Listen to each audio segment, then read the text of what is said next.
এক জন্মে খোদার কাছে চাইলে অবশ্যই কিছু পাওয়া যায়। তো খোদা বলছে তুমি চাও বান্দা, তোমাকে আমি দেওয়ার জন্য বসে আছি। কিন্তু তুমি আমার ঘরে এসে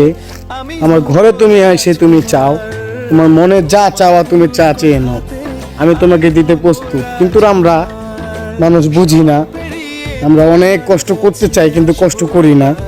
অনেকজনে কষ্ট করলে মিষ্টি পাওয়া যায় বলে, তো আমি আশায় আছি যে এই যে কষ্ট করতেছি, আল্লাহ তাআলা যদি একদিন কষ্ট আমার দেখে যদি আমাকে কিছু একটু করতে দেয়, তাহলে আমার মনটা অনেক ভালো লাগবে। কেননা এই আজকে দেখেন রোদ নাই, বাদল নাই, কত কিছুর ভিতরে আমি আজকে কষ্ট করে ভিডিও তৈরি করতেছি আপনাদের মাঝে।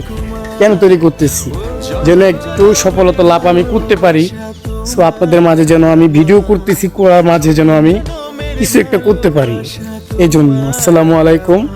সবসময় আমার ব্লগগুলো আপনারা সাপোর্ট করবেন, কপি লিঙ্ক করবেন, শেয়ার করবেন, এগুলো আপনাদের মাঝে বলি। আর কমেন্ট করতে ভুলবেন না, কেননা কমেন্ট করলে আপনার কমেন্টটা দেখলে আরেকজনও কমেন্ট করবে, যেন ভিডিওটা দেখি ভাইয়ের কমেন্টটা করে আসি, ভালো লাগতেছে। তো ভালো থাকবেন, সুস্থ থাকবেন, আরো ভিডিও। জনম জনমের ভালোবাসা তোমার আর আমার, জনম জনমের ভালোবাসা তোমার আর আমার, তোমার রূপ কথাতে